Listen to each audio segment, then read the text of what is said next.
Hello বন্ধুরা, এই অঙ্কটাতে আমাদের এক্স এর মান বের করতে হবে। দেওয়া আছে 2^5 - x = 4। তো আমাদের কি করে এটা সমাধান করব সেটা দেখতে হবে। দেখতে পাচ্ছি যে 4 যে আছে, 4 একটি পূর্ণবর্গ সংখ্যা, তাহলে 4-এর বর্গমূল আমাদের এখানে আনতে হবে। তার জন্য আমরা লিখব, এটা যা আছে তাই থাকবে, 2^5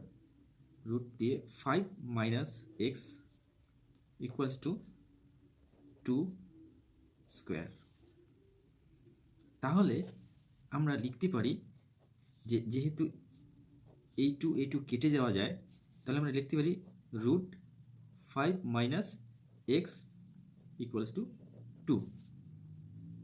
এবার আমরা যদি দুই দিকে স্কোয়ার দিই, তাহলে কি হচ্ছে, এই স্কোয়ারের জন্য এই রুটটা কেটে যাচ্ছে, তাহলে এখানে থাকতেছে 5 - x সমান সমান এখানে থাকে 2 স্কোয়ার মানে 4। এবারে যদি আমরা 5টাকে এদিকে নিয়ে যাই, তাহলে -5 হয়ে যাবে। তো আমরা লিখতে পারি -x = 4 - 5, অথবা লিখতে পারি -x = -1। এই মাইনাস কেটে দিই যদি, তাহলে x = 1। এটাই অ্যান্সার।